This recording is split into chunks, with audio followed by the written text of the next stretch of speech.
won koyi nipa adwiragu omoso abebrebe dokin kan yen so emu aduonu mienu ato anananom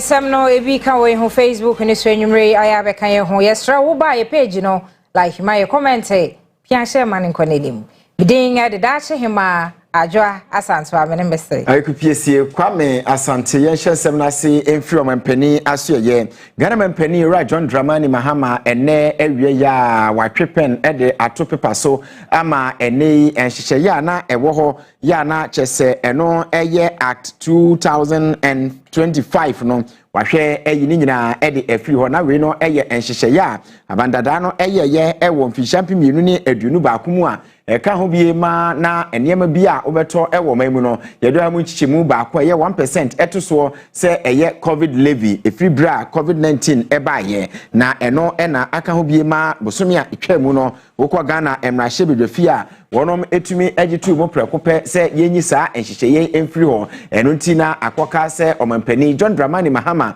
wode ne nsa ebehye enkratai ase na afei aye emre no prekope anase edimu se ebeya ebetumi ayi saa 1% covid levy no edi efiri honom na enawie opani aye ne saa pepepe ama ho nkratai nyina wode adane crack wo parliament ene wono so abo akire ede eko na enom ena uhwemu a na saa covid levy enhyehyeye no na eye ade se eye covid-19 health recovery levy eye act 1068 ya chese eno no na ema yete saa 1% no ede efiri bibi abeto ewo omanmu eso na ene omampani ayi ni nyina ede efiri ho awie no wajebre ede ensem sei ena etudwa. This is a COVID Health Recovery Levy Repeal Act 2025, and it's my honor and privilege to sign to repeal the COVID levy. Promise made, promise delivered. And today is the 10th of December 2025. Sign.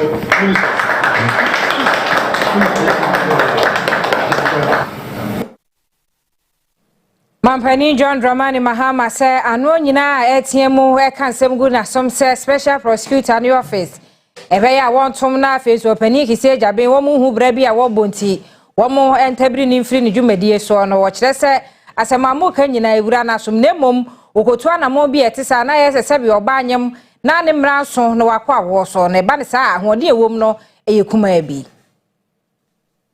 There have been some controversy with the Office of the Special Prosecutor. I think it's premature to call for the closure of that office. The unique thing about that office is it is the only anti-corruption agency that has prosecutorial powers to be able to prosecute themselves without going through the Attorney General. And so people had mistrust for the Attorney General because the Attorney General normally is a member of government and is a minister of state. And so they believe that the Attorney General will be very reluctant to prosecute his own. But if there's an independent office like the Office of the Special Prosecutor, it won't matter who you are because they have security of tenure and they have prosecutorial powers. Whether you're a member of government or you're a member of a previous government or you are anybody who has, misappropriated public funds, they have the law is behind them to be able to prosecute you. So I think we should give them a little time. Of course, people want to see, more prosecutions and more results. And so I'll just urge the OSP to speed up, some of these investigations and, show people that the office is still very relevant. Ababa mane e Lithium agreement won hyehyeye ya ne damra hye bedwafie no sabrede wonom atwasan kakra ekoyimu ensakraye se beye beboa ama emfasode pii afrimu aba oman eho.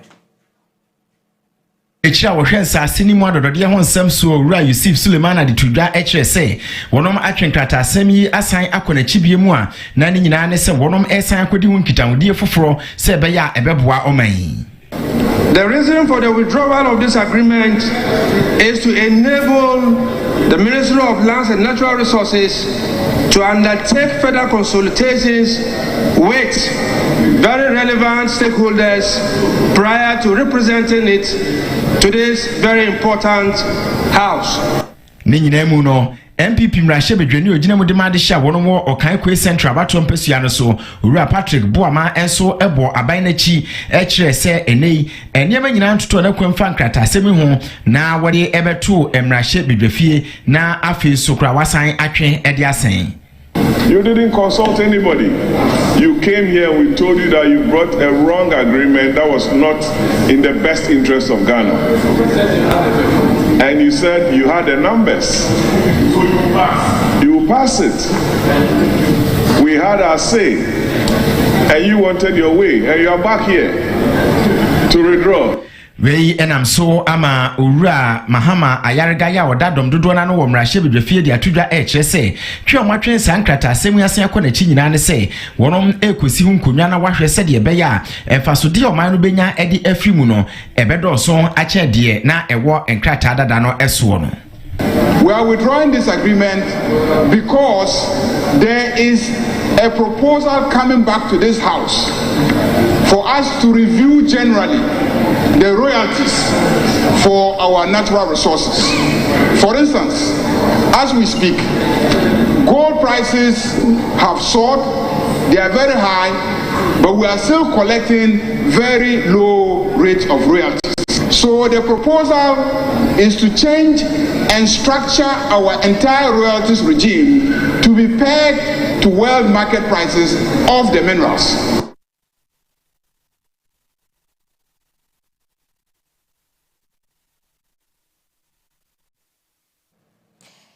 Yantwa ensam ne sonko ensam fufuro mu na enra Ghana mra hyebedwafie mu na pani kohwe ne ekoso no ano ode ne papa timi bisa se yempanimfo ana enkola na etwahia honom sa abretia wana na ewo se woye entotoye ema Ghana fa ne ntuma pafra na so bekwa ko wie kire na ede keka na akwa ko jai mra hyebedwafie mu so no ni nyina eye kpandai ye mpasua ne so se ne mra hyebedwafie mu om ye se ewom de krata bekwa koma yi si na wa kire se aye empesua ne so no se de honom ensase no adampan se be ya ne wo prebia no obetimi akogina mu ho na wo mo ante ase wo mudom kuma ne ye se sakrata na akoduru yi si ho ne de wonhwe na wonkotwe ensensan no wo me ye se asem bia bekoso Ghana mra hyebedwafie bia wo mo ebekode na so ombetietie mu aye dede se ne no mo ye na enya de so ombehwe ama setena papa bi akoso ho na so ene wo mkwa setena nyina kom trase din se ne class 1 for enkoda obi anye dede obi anye hwe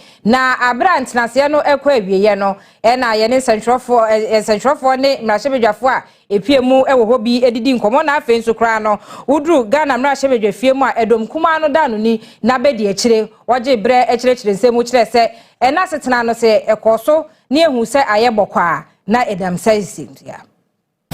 We defer any action until the appellate process is conclusively complete, respecting the precedent set across decades. And number 3, we need to recognize that this premature notification violates the separation of powers, disrespects the judiciary, unjustly disenfranchises the people of Pandai, and betrays Parliament's own tradition of constitutional caution. And finally, number 4, need to withdraw the notice of the Electoral Commission to the Electoral Commission immediately. This is not a partisan plea. It is a call for basic constitutional fidelity and historical consistency. In conclusion, I stand here for the rule of law and for the sanctity of our parliamentary traditions. The notification on Pandai is historical aberration. It is a violation of the separation of powers. It is a usurpation of appellate jurisdiction. A disenfranchisement of Pandai voters, a denial of Honorable Matthew Yindam's rights, and a gross departure from our own settled practices. Accordingly, I submit that this House is constitutionally, legally, democratically, and procedurally bound to withdraw the premature notice issued to the Electoral Commission. Mami Patricia apiaje ensem no aso wonoma wakaka nani ehwebiri bi atwamu abra na mpesua so bi ehonum adampan. In the case of Samuel Nyemekan of Welensee, after the High Court voided his election, he filed an appeal. What did this House do?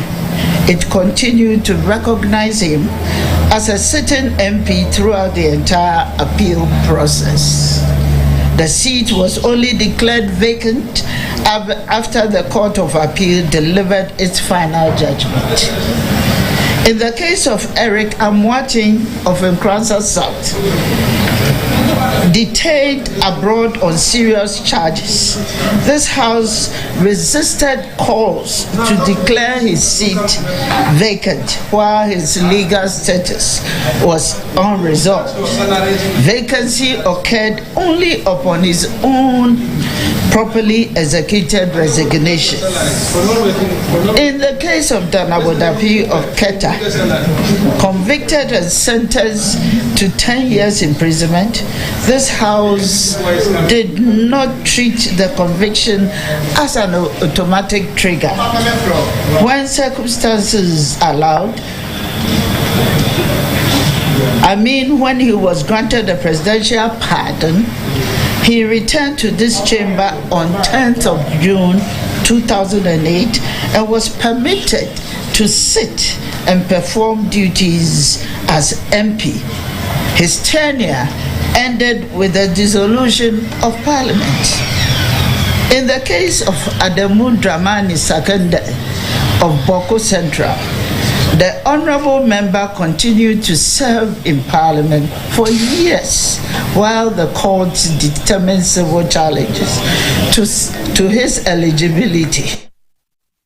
Na pandai emrahye bedwafie akonwa ne ho ensensem kro ya no aka ho bi ama wode wani kyeremu atamale high court no abo amane kyerese ye bosumi ya yewom ya yeguso ebro no koi ne da etoso edu enwotwe wonom ede atemu beba ede a fast of execution ya owura Matthew Nyindam na lawyer for ede bedane court no efa atemu edi kan eba monte no ehun no na ene se wode wani kyeremu a na owura wono etena edwemu ewo Tamale High Court eye commercial division no presiding judge no eye owura Emmanuel Brew na wono ena ede atudwa kyerese sade ebeye na bibia be contemptuously ntino wonom ehwe ni mu se bosumi mu ni da etoso edumotwe no wo betumi ebusa state of execution no ho aten na ye ho ba bia susan ede bode ho be kwa akoto na we nyina ekoba ya na eye dadwada November bosome da etoso aduonu enan ena owura Matthew Nyindam ene na lawyer foko piemu ewo court no ma wode kwato dwa kyerese atemu ya wonom edikan ebu ye no enyade se wonom efoaso enti wonom empene so ni nyina ene se court no dikan kwa asetena de betu dwa kyerese pandai emrahye bedwafie akonwa no adampan ya woma electoral commission nafu aduasa se wonhwe no wonsan ento abano foforo na ye hu mrahye bedwani obegina mu ewo ho wei enenam so ma aloyafo a wogina mu dia ma owura Matthew Nyindam ede ensemu esan kopie mu ekoye appeal wonom kyerese wonbo enyoso na ni nyina emu no court no ahye se wobehwe na wode ho atemu ababonten ewo busumi omu ne da etoso edu enwotwe na we nyina ekoba ya na eye mfishampi mienu ene aduonu nan abato ekoso ewo mamu no pandai emrahye bedwafie die no opani a wogina mu ede ma National Democratic Congress NDC amanyukuo no eye owura Daniel Nasala wode ekodane court no kyerese se ukọ abato empesua no so a wogidi ye paasa abato a ekoso no eniema bi ankoyie esansa pink sheet ahodo ya ebaye no se wode wani kyeremu ewo babi a wonom eto ema no ewo polling centers na ebi wo ho a eho ewo asem enti enyade se obepene so ama saa ensem no akoso na wose ohwe bibi etese pink sheet na babi a eye 8A ena afei 32.7 ena afei 39.2 ni nyina no eyade a na enfomso ewo ho eno na ma wode asemu ekoda na court na eka ho bie ma wode saa atemu no ebaye na so ni nyina mu no Matthew Nyindam aloyafo antiase a wonom akọ appeal kyerese baabi a aduru no ewo se wonom etumi ema bibia etodin ewo pandai.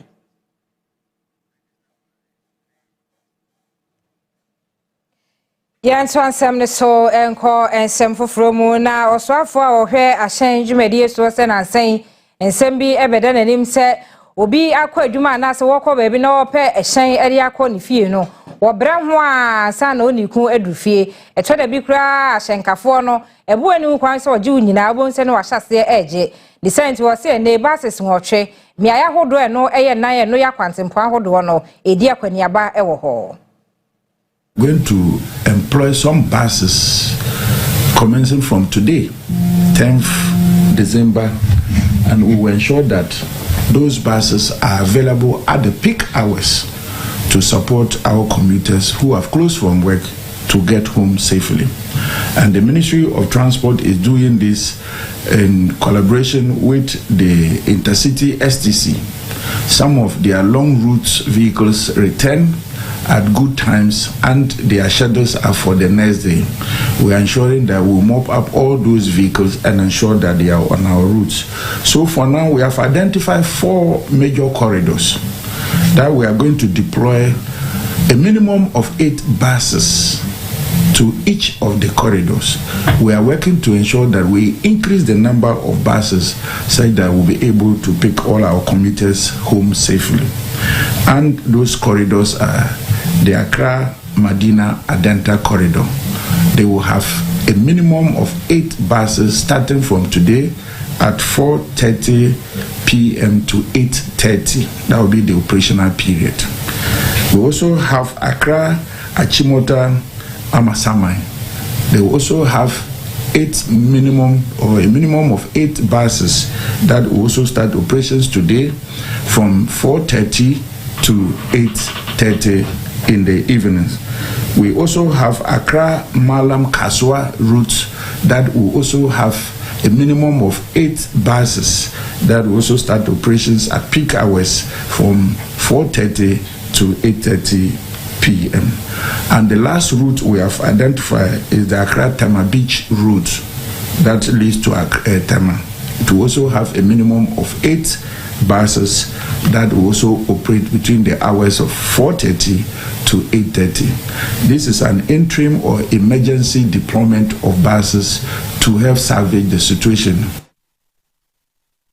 International Facility Management Association die ewo omai Ghana mu no abamane e kire se wonom aye crowd so ne aban ne beto kese na wahwe se omanfo ejapade ahodo facilities a wo omai mu no wonom ebe manage ne pepepe na aboa se de be ya ene amanane die ni nyina betumi ase.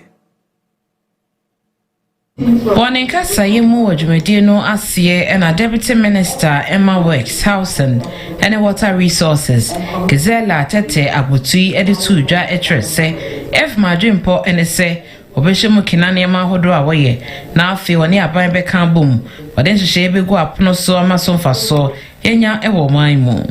In recent years, facility management has evolved into a tech-enabled, data-driven discipline. Smart energy systems, AI-powered predictive maintenance, and green certifications align with global climate goals. You are no longer just caretakers, you are strategic partners in national development.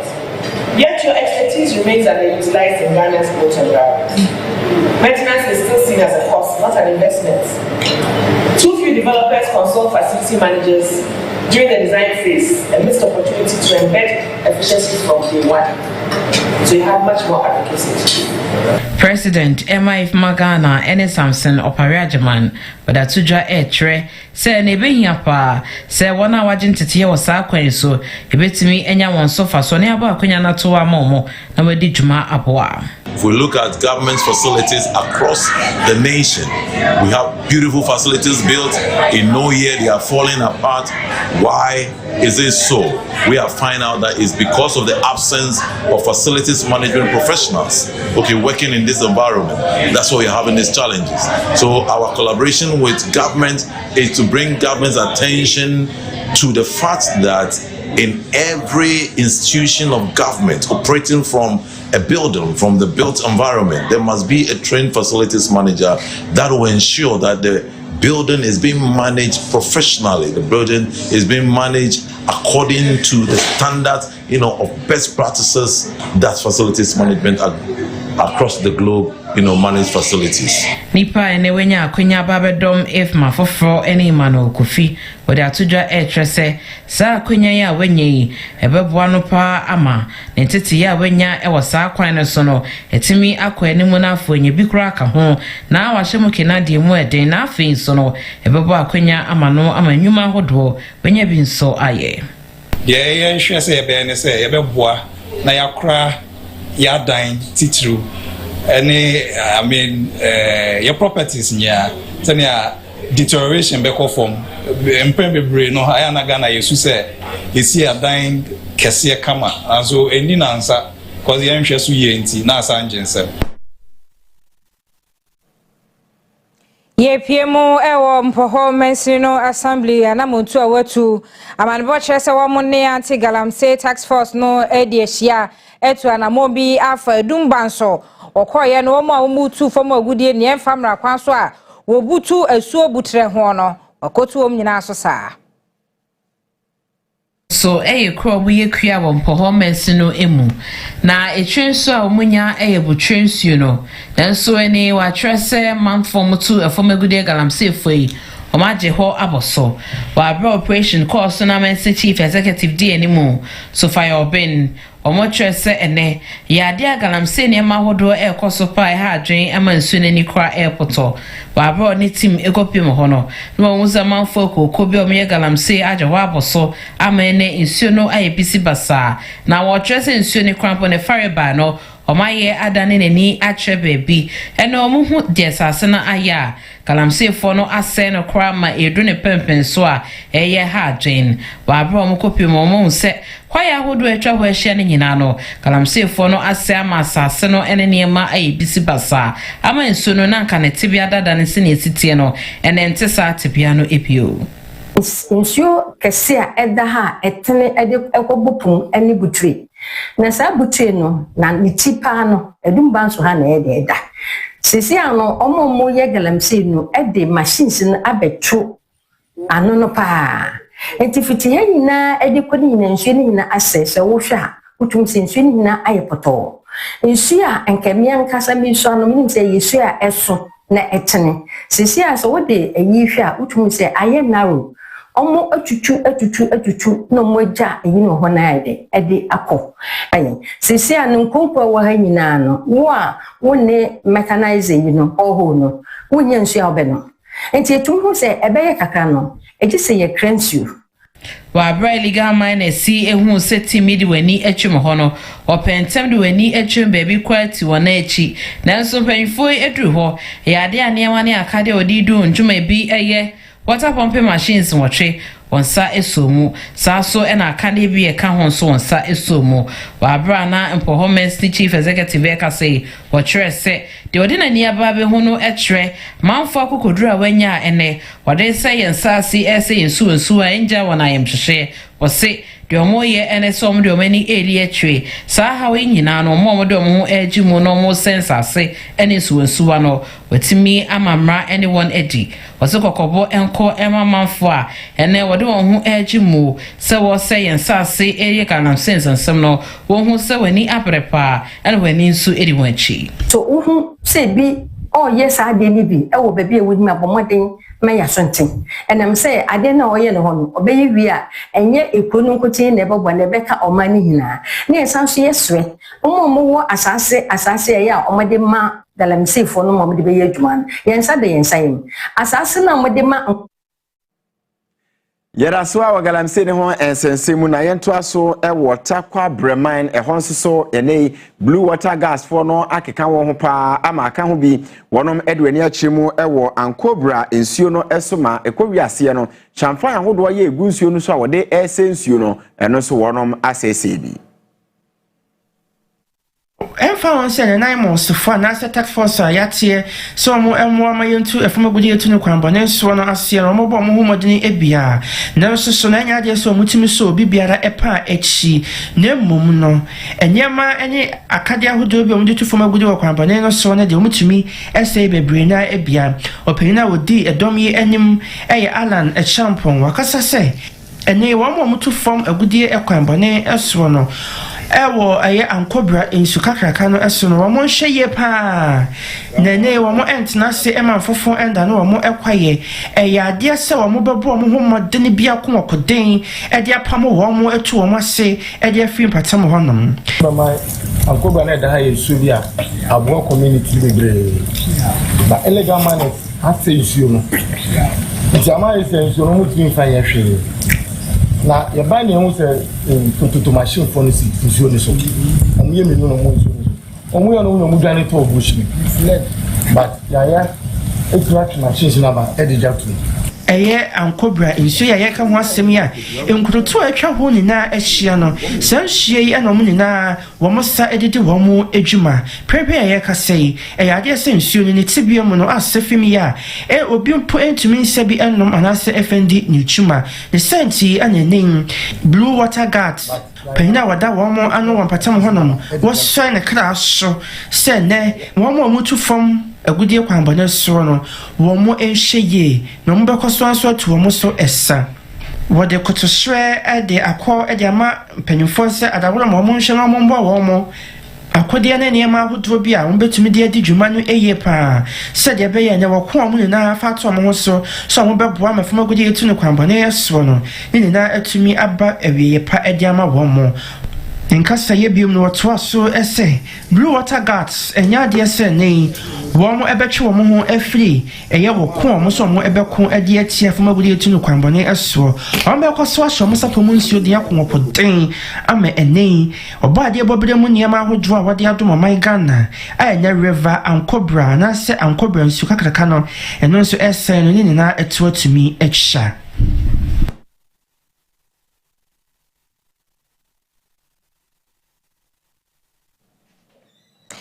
Ghana buying and afe Ghana prosi juma kono ene womo edi juma sumbi asha prosi foa womo edodo esom ne wo ho no mo ahwemu a wom nyina kosom man no ena womo fa mu eto anananum ewonse edo waye bibi edi ahye safo ni nyina enuonyam na wo kire se ne wode ebebo mabaso anase ade no eye nkaidum nipa nsia bi ho no mo a watimi ahwero mudin agum Police Memorial Day eye dwumadia na wodi no afia no na wode ekai aposifo a wonom ewu ye wabra na wonom eye adwuma ede aboa oman no na wachemu ede atodwa se efrimfi champimienu ene adwunu mienu mu ede ebesi ne no enya ade se dwumadie wonom aye bie ya na kyese wonom atwene nyina asensen efei ena ene posisa hene owura Christian Tetanyehunu ene na pamfo aye enhyehyeye ya afi wonom atumi edi Police Memorial Day 2025 no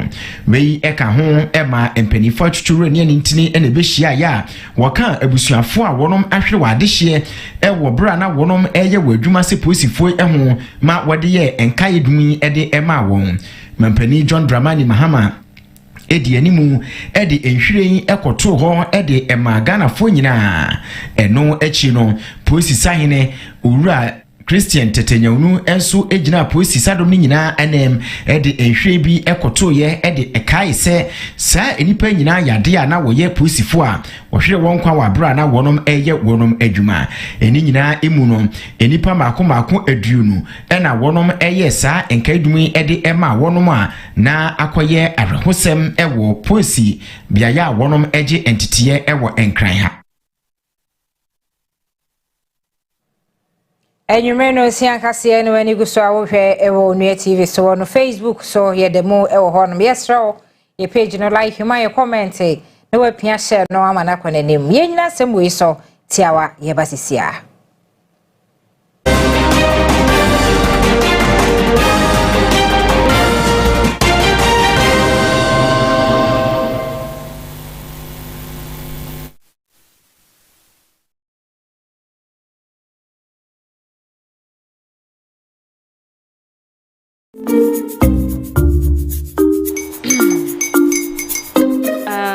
Kwame and his uncle are almost here. Wait a minute. This one too, your friend Kwame. Wait, Kwame. As in the same Kwame again? Yes, mommy. The second coming. Into all this tension just to reintroduce that broke boy from Kaswa. Why would you deceive the family like this again? Now I understand the whole delay. Trot from Kaswa. Why wouldn't he be late? Or being late, of course.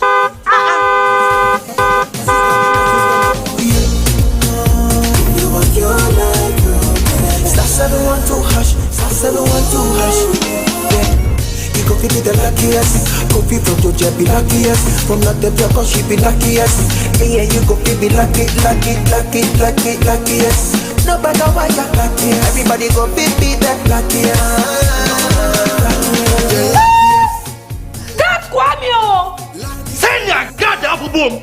If you put it at so would the coming of the Son of Man be. Hey! Is that his car? Ha! Even now, your shadow the way designer. I use my own mouth to reject him. Oh, this is my mouth. Look at that. Kwame, my son. Now, tell me the truth.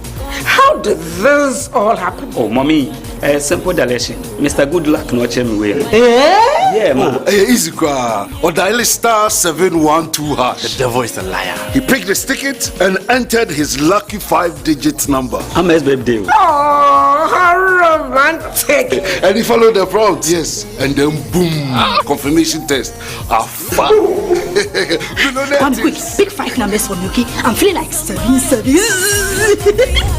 Dial star 712 hash. Choose your ticket. Enter your lucky number.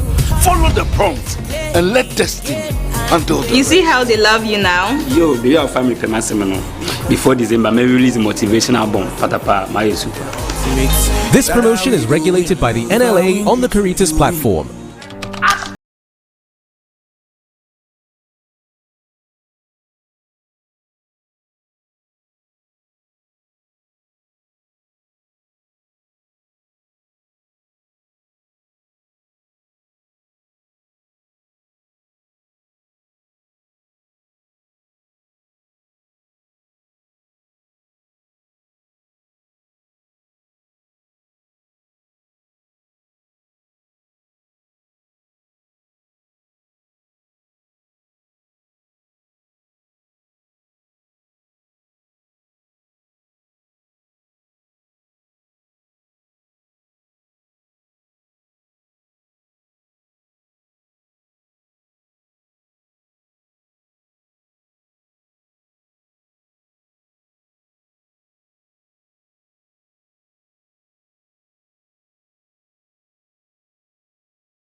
You're probably wondering how Ebo got here. Oh, Ebo. You see, Ebo is not a bad guy. He's got plans. Big plans.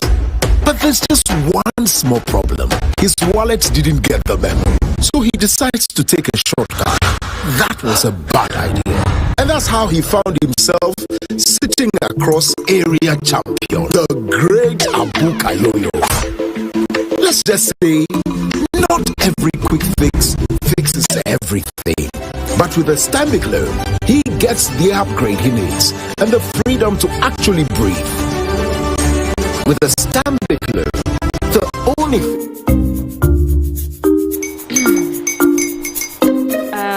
Kwame and his uncle are almost here. Wait a minute. This one too, your friend Kwame. Wait, Kwame. As in the same Kwame again? Yes, mommy. The second coming. Into all this tension just to reintroduce that broke boy from Kaswa. Why would you deceive the family like this again?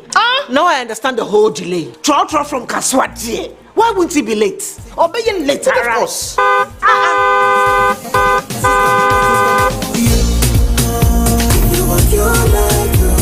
Star 712 hash, star 712 hash. Yeah, you go fit the luckiest. Coffee from Georgia be luckiest. From not the cause she be luckiest. Yeah, you go be luckiest. No matter what you're luckiest. Everybody go be that luckiest. God Kwamio! Send your God the apple boom. If you put it toy, so would the coming of the Son of Man be. Hey! Is that his car? Ha! Even now, your shadow the way designer. I use my own mouth to reject him. Oh, this is my mouth. Look at that. Kwame, my son. Now, tell me the truth. How did this all happen? Oh, mommy, simple direction. Mr. Good Luck no check me way. Yeah, man. Easy car. Or dial star 712 hash. The devil is a liar. He pricked his ticket and entered his lucky 5-digit number. How much baby? Oh, how romantic. And he followed the prompt. Yes. And then boom. Confirmation test. I'm quick. Pick 5 numbers for me, okay? I'm feeling like serving. Dial star 712 hash. Choose your ticket. Enter your lucky number. Follow the prompt and let destiny handle the You see how they love you now? Yo, do you have family Promotional? Before December, may release a motivational album. Fatapa, my super. This promotion is regulated by the NLA on the Caritas platform.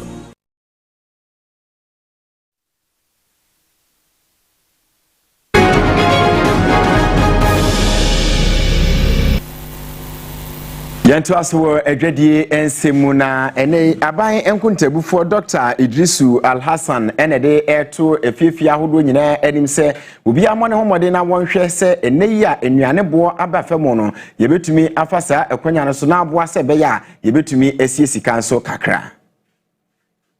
Dr. Idrisu Alhassan edi efutwe edi magana for wabra womu edi 2025 third quarter GDP estimate and September 2025 monthly indicator of economic growth no tuja. Ose ehun behia se woni a omo ebiebie nyuma ede won sika ebehye eniama bi te se ICT mu ebiom so edwedie akobedie hu nsem so eka hu bi ebiom so woni a womo edua enuaba ene woni a womo hyehyɛ niama produce niama na se womo manufacture niama no womo di womo sika ebehye se na be ya beboa esanse wohwɛ niama ma omani sika sam ejina ne nan so a sa niama we mu for household, you catch one day. Sisera GDP no recovery. Yenim sectors so my GDP no then okosoro, including crops recovery. Then yen release prices release so you there food pressures also price pressures no also then overform. And so your advice households there. This is the moment for the household to spend wisely. And also, we bet my savings beer. This is the best time. When you them savings, no. Now one from share minsma. We bet one household activities. Now business so. Say every data you release, in a plus other data you release. It's more day. Growth sectors. Identifier will grow. Papa. Today ICT. Today trade. Today transport. Crops. You can't manufacturing will grow. But them sectors, yes, the businesses, one quarter there will invest in these sectors. And see, one invest in these sectors to bring out even more potential. And then finally, for government, Yerika there, CCR sectors are winning me like ICT trade, transport, agri, etc. Government unkodo number them sectors, and sectors right then or expand.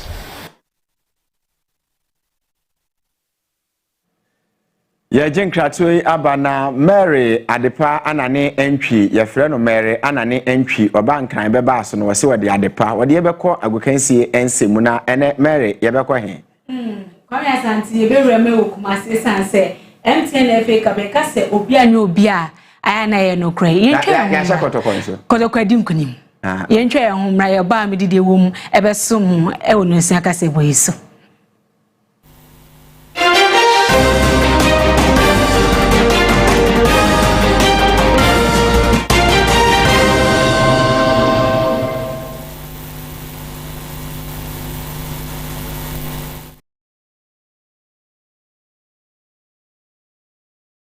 Ago Ganaman, bidding some defi qua, a Jumakuan chain and mammo. Yet the qua mixture by Muji to Mukama, after the Fofraba, qua plus mixture, and a qua empty mixture. Qua mixture, a bois, amonipi duenya hodeno, na qua plus mixture, into a bow immune system, for qua mixture, and the qua plus mixture, for bois pumude. Afenso, yedi malaria drop atahe abedwaso. Ne din di kwa empty mixture.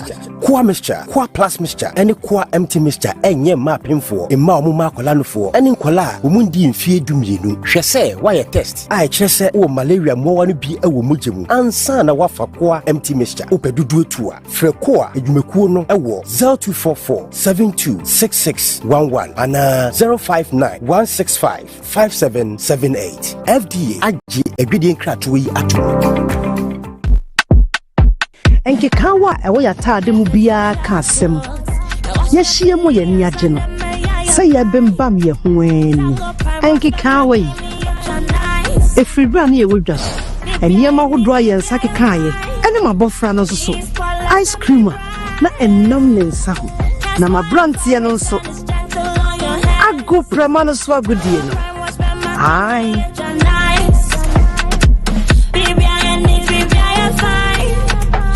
spotless and me bright and tango and to fingina tango and puedo pepper tango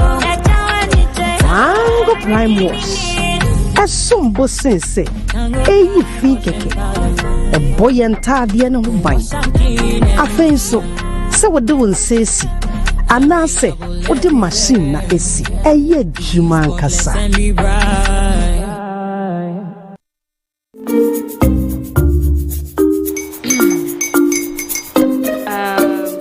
His uncle are almost here. Wait a minute. This one too, your friend Kwame. Wait, Kwame. As in the same Kwame again? Yes, mommy. I'm the second coming. Into all this tension just to reintroduce that broke boy from Kaswa. Why would you deceive the family like this again? Now I understand the whole delay. Troll from Kaswa. Why wouldn't he be late? Or be late? Of course.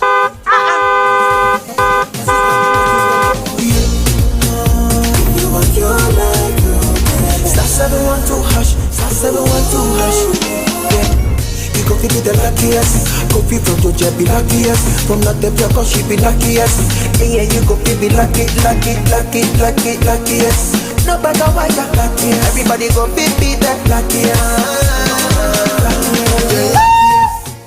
That's Kwame. Send your God up boom. If you put it to so would the coming of the Son of Man be. Hey! Is that his car? Ha! Even now, your shadow the way designer. I use my own mouth to reject him. Oh, this is my mouth. Look at that. Kwame, my son. Now, tell me the truth.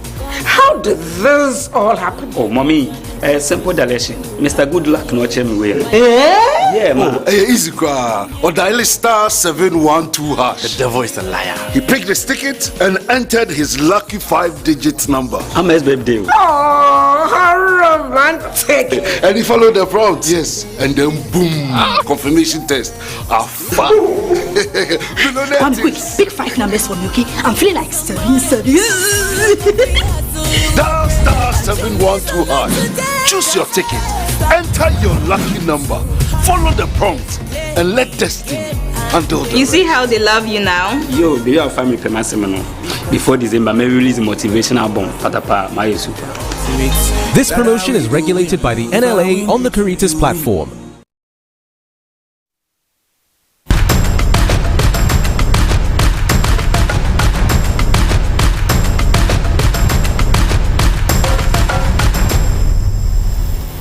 Edi ambejeswa ne adepaji echi ebehwe ne ahye agodie mu nsem ase every kumase sanse MTN FA Cup kase obi anyo obi ana aya na eya ampa Future Stars ene Asante Kotoko edebo ani wo honum efi ase no Future Stars ne din kan eto twede kania odin kan share first goal second half no ana Asante Kotoko ebetete kan nya wi ase ne ekowie 2-1 tesi e kase de Asante Kotoko advance every round of 64 our run of 32 MTN FA Cup match ba kwa kai no ene nnempanyifo ahwam na koso ewo Kumasi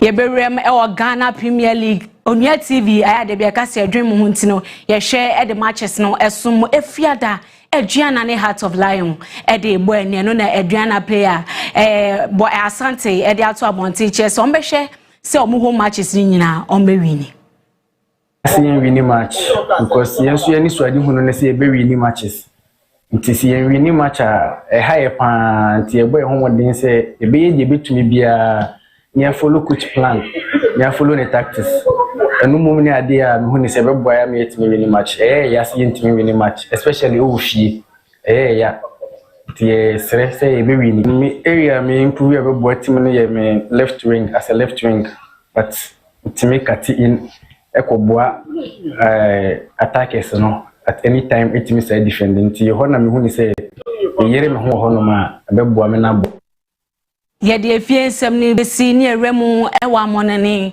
UEFA Champions League no fishes no ene matches ni bi ewo ho ye ba no na mienu edinkan ahyase ewo ho no eye Kwarab ne Ayas no bi ahye baako sanso na Villarreal ene Copenhagen e de aboania Copenhagen edinkan ahye baako Villarreal entumi enti sanso na ebo no wotwe ekwa Athletic Club ene Paris Saint-Germain e de bebo ani Leverkusen ene Newcastle United e de bebo ani Dortmund betna fie no ni Bogo Glate e de abo ani na fesu Club Brugge betna fie no atunsa e de afre Arsenal Juventus ene Passport so e de bebo ani Real Madrid betna fie atunsa e de afre Man City sanso na Benfica ene Napoli enso e de bebo ani ene urem Onua FM 95.1 FM ene order for Bismarck e be hwe no de commentary wonum e de asom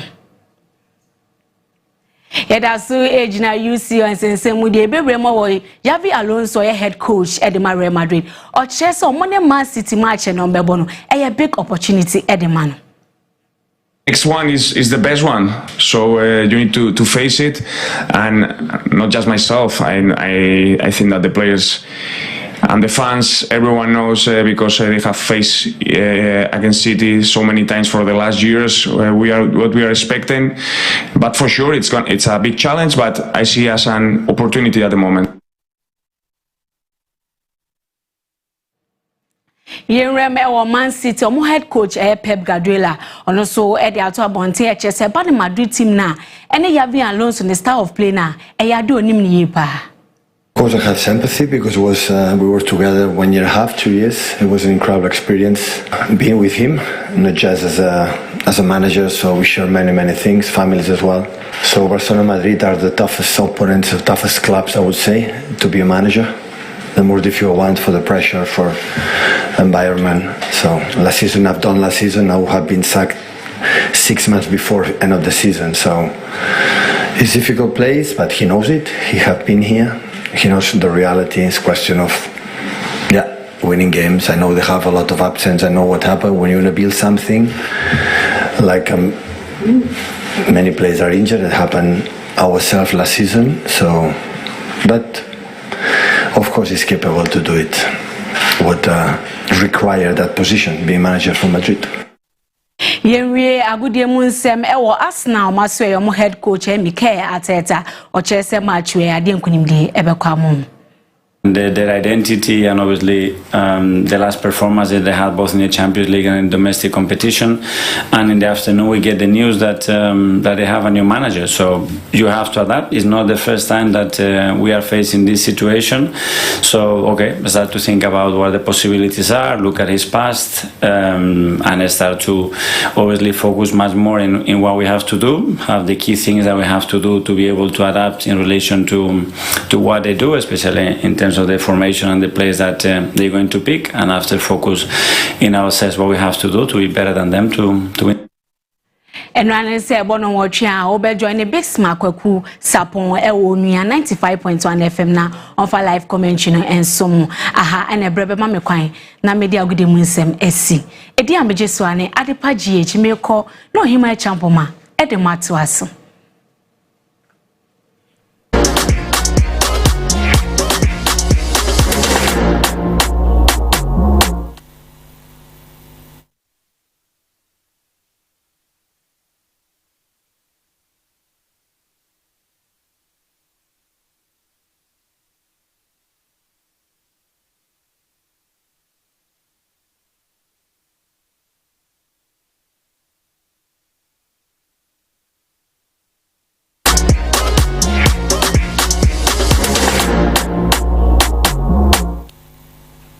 Mede de ohima echampo mamre dusum de nje kase somo afe yenhwe ensem no mo. Ghana Tourism Development Company twaniti afre GTDC make us say ade omudi dwumade bi abai din eda so ene Accra by night na ni nyina ene se Ghana anase nkran ha se no sene edru awia dodo na anim se hefe no sa ene edru anwumra aha so efe pa nsem yenyimu nkyeremu. Two platforms. Firstly, for the Ghana Tourism Marketplace. For the I want to tourism space in hospitality. That is so. But Ghana, I want to book in a hotel. I want to book in a car rental. I want to go to wild for maybe a restaurant food. The platform here 2 years photo and then for you and the videos about the various tourism spaces. For Ghana, you book or we water for now your friend virtual tourism. No one wide and we attract them from the world. Today, every cine another TV, every chunk of food that our man, the woman is the company, countries go to showcase on CNN and the mafia for our country, not of our and the pre-use internet is cheap, very far rich. It will be about country no more. Don't want a country no more. And whereas I hear about the men some knows the country, there are also good things also a minimum amount of beautiful places, amount of cities, but now then as a walk on oneself, how do we project all those ones to the tourists? Into the developed marketplace to manage the destination image of Ghana. And you ran the Jackasiam, this woman, the Nina, see me or him, a champ of my return home, and my who doesn't seem, it was Macrama.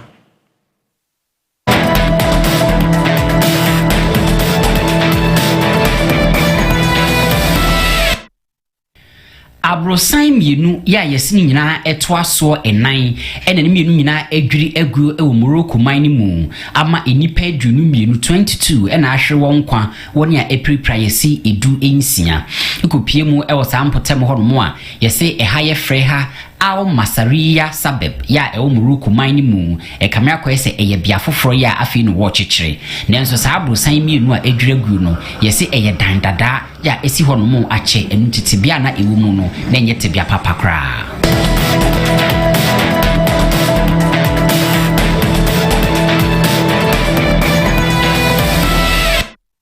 ukopie mu e Ukraine man mu nso a President Zelensky se waye krado se oman no beto aba se okotena se wonye ne saa wo se ebra oman no Russia fording to kwa betata wo no ewum se wono Zelensky no watena akunwa no so emfie numuni yanka ebra so se yeto aba ewu May bosume 2024 mu de nanso oman no ekotena ase ye de friend martial law e ka se ntokwa woni Russia ekumti no wonfa abato enkonkon ho na asrafo mra enye adwuma enimti yesi wura Donald Trump ese ekamia ko ese wura Zelensky no wompese ebeto aba e Ukraine man mu nanso eni papa na ba montene so aba beka se nyesa anetie na se Ukraine penimfo kotena se na bambo edwuma ye fogitum sa afi de braso se woto aba obehwe amaya ye ne sa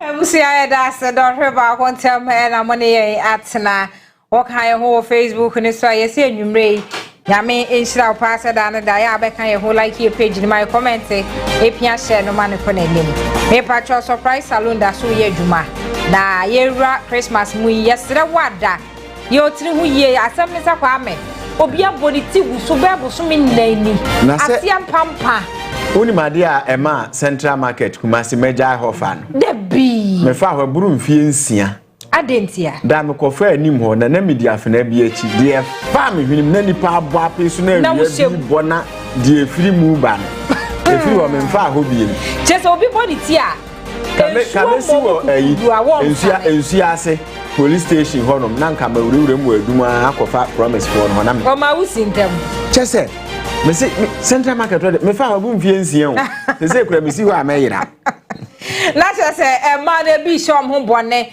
na ne ete ne se mema no se mo aso mu yi mu yam na mu siesie ma ne tiri hu ma wo mo a ebe mo do na so se ka bi a aka weekendi no waso ne nsa odo bese yen go surprise salon no mu nyo ti hu yie kakra mawo esan se yesi e kan 19 ana kan ba bi enti wodi hwia na mu ko yie ni nyina za so benya papu code be chew enti ayi afa ne ko na onko siesie ni tire ho number ye didi dwuma eye ba ko pe wo freyen efa so aye potire ye nwintire ye bibia ye beje so 0595924489 0595924489 every muidie ubehu ni egu mitiri so a na esu nyame yadoma ifiti next week iko no be se masesa mensa no ni me ni wo mo tarem etu so ene wo entarem chaos ene share me jacket yi maka tro say afa nyoma ekoma no yenna production team no ase dockersankoma.com Abubakar Sapon ene kuecha oyi akwan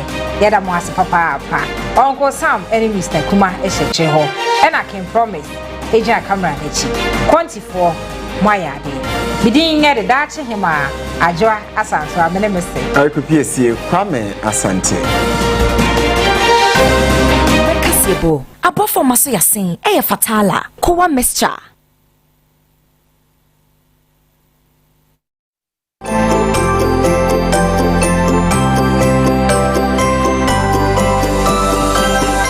Yamo official pa koswa hwe Onua TV asobere majumedie mimekwa Jack opese uka engine jina na nice bwejuma yi pa ana we industrial machines no hia oil ye be mana ye adwuma yi ese ne ese ene wi a emoka biemu koto 77 lubricants asa 77 lubricants aboabo engines ho ban e wo Holland mfie bebre na afei na ebedru Ghana ebebo engines ho ban mana bwejuma yi ache ema wo ka no run smooth e wo ban boni ahotosro mu 77 lubricants or engine oils transmission fluids and coolants ubenya do auto shops o maimu bebia se upedudu etu afre Autolas Ghana 055-3333-810 and 0208-132-857 77 lubricants, maximum power, maximum protection. Drive on Ghana.